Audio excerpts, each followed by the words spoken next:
Russia has unveiled plans for a multifunctional stealth tactical aircraft, and apparently India will be watching it closely.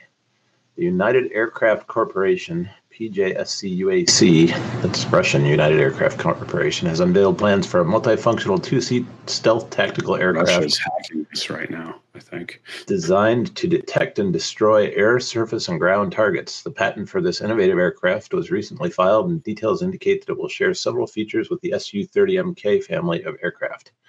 While Russia is not explicitly converting the SU30MK into a stealth fighter jet, it's developing advanced technologies that will significantly reduce the aircraft's radar cross-section, making it less visible to enemy radar systems. This development is particularly relevant for India, which operates a large fleet of Su-30 Mark I aircraft and is planning to carry out upgrades to the jet.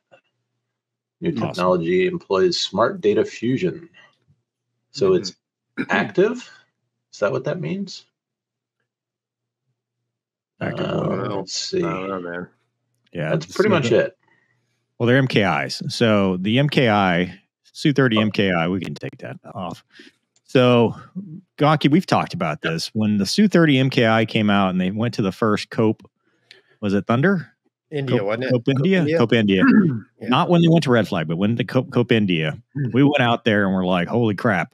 Wow, this thing is a machine. Well, and the tactics. They were like, oh, whoa, these guys are...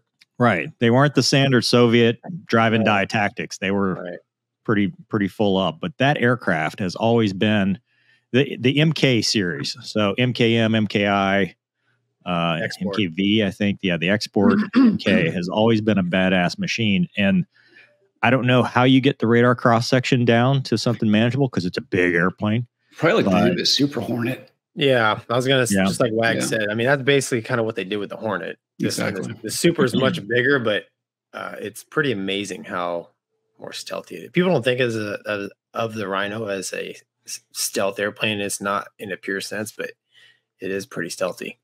That's why it's a two-seat, right? Because of the reflective Wizzo.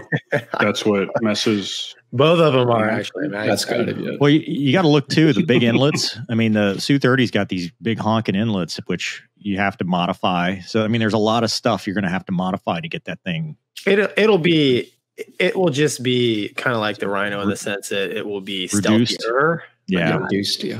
Reduced. Yeah, because the Russians have always relied on ECM. Electronic countermeasures. That's been their thing. They're like, we don't care if you can see us or not, because we're just going to jam trons in your face and you can figure it out. You know, if you can burn through at 10 miles or whatever.